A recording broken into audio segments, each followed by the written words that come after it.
Quand on entend Brian qui était assez émouvant, là, c'est vrai que les Jeux Olympiques, c'est tous les 4 ans, ce sont des événements qui arrivent, qu'il faut préparer très, très lourdement. Et puis quand il y a l'échec, c'est très dur à oublier.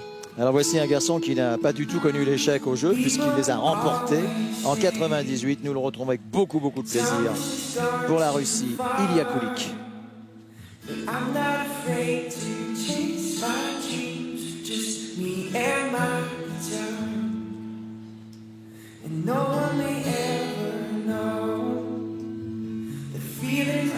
Kulik qui a été champion olympique en 1998 lors des Jeux Olympiques de Nagano. J'avais terminé 3e et Elvis Stoïko avait terminé 2e. C'est double flip. C'est un patineur qui réalise encore tous les triples sauts et pour moi il avait remporté cette victoire à Nagano mais vraiment haut la main. Il avait vraiment été le meilleur de ces Jeux Olympiques dans la catégorie homme.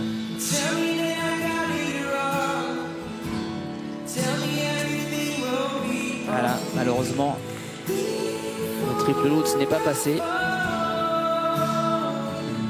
Il faut dire qu'à la décharge de Kulik, il a eu un voyage de 30 heures pour faire Los Angeles-Courchevel avec la dépression météorologique que nous avons connue en France la semaine dernière, vous en souvenez tous. Oui, parce qu'il n'existe pas encore de Los Angeles-Courchevel en vol direct. Non. mais je pense qu'il aurait eu moins de mal à atterrir à Courchevel qu'il en a eu à atterrir à Paris en fait. Alors ici, triple boucle piqué.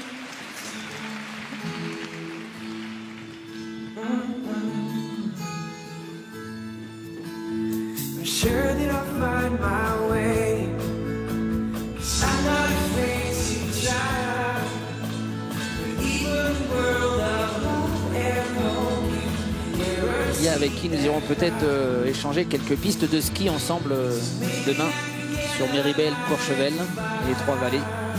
Parce qu'il ne connaît pas cette région et je vais peut-être prendre quelques heures avec lui pour lui faire découvrir.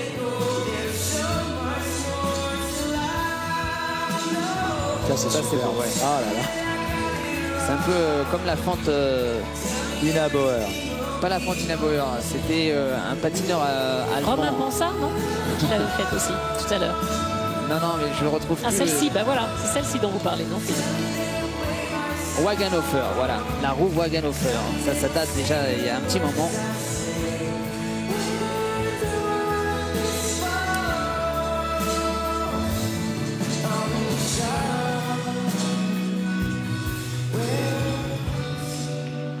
On a l'impression que les montagnes qui sont derrière sont vraiment la réalité en fait. On a l'impression qu'on patine en extérieur. Courchevel en fait. Il faut reconnaître en plus en voyant patiner Kulik qu'il représente entre 94 Ourmanov, 98 donc il y a sur la glace et puis 2002 Yagoudine, le trio russe. Et 2006 avec Plushenko. Donc un quatuor russe au sein duquel Philippe vous vous êtes immiscé et ce n'était pas une mince affaire.